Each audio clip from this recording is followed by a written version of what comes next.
ये कहानी है 2019 की, जब सत्यम नाम का एक लड़का सस्ते दामों पर मिल रहे एक पुराने सुनसान घर को किराए पर लेकर उसमें रहने आता है। आसपास के लोग सत्यम को वो घर किराए पर लेने से बहुत मना करते हुए बोलते हैं। ये घर भूतिया है और रोज रात को इसमें से बहुत डरावनी चीखने चिल्लाने जैसी आवाजें आती हैं। इस घर में भूत प्रेत का साया है। तभी सत्यम उस आदमी की बात को टालते हुए कहता है, ये भूत वूत कुछ नहीं होते और मैं इन सब चीजों पर विश्वास नहीं करता हूँ। कुछ दिनों तक तो सब सही चला, लेकिन एक रात जब सत्यम अपने कमरे में सो रहा था, तभी अचानक उसे किसी के जोर जोर से डरावने तरीके से हंसने की आवाजें सुनाई देने लगी।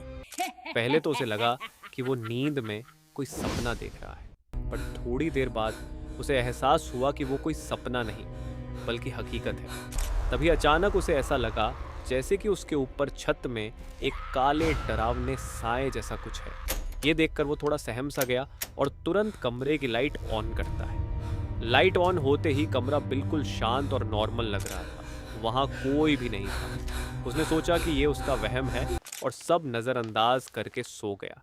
लेकिन ये सब घटनाएं उसके साथ डेली होने लगी। उसे लगता था जैसे कोई उसे उसके सपने में एक डरावनी आवाज में फुसफुसाते हुए कह रही है, ये घर मेरा है, तुम यहाँ से चले जाओ वरना मैं तुम्हें मार डालूंगी। तभी घबराहट से अचानक उसकी नींद खुल गई और उसने एक लंबी सांस ली और घड़ी देखा तो रात के 3 बज रहे थे।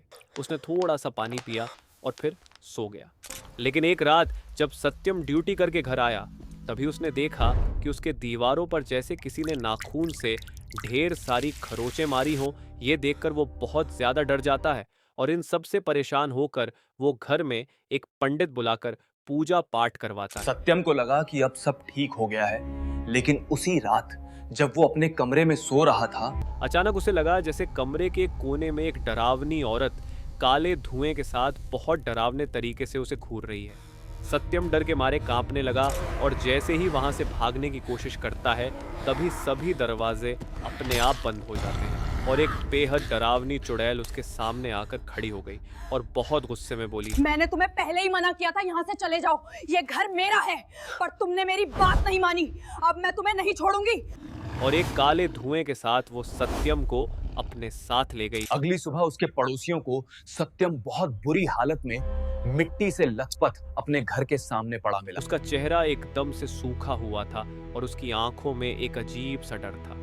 सत्यम की इतनी बुरी हालत देखकर उसके आसपास रहने वाले लोगों में डर और ज्यादा बढ़ गया और फिर किसी ने भी उस घर में जाने की हिम्मत नहीं की। दोस्तों, क्या आपके आसपास भी ऐसा कोई भूतिया घर है जिसमें जाने से सबकी फटती है? तो हमें भी कमेंट सेक्शन में जरूर बताएं।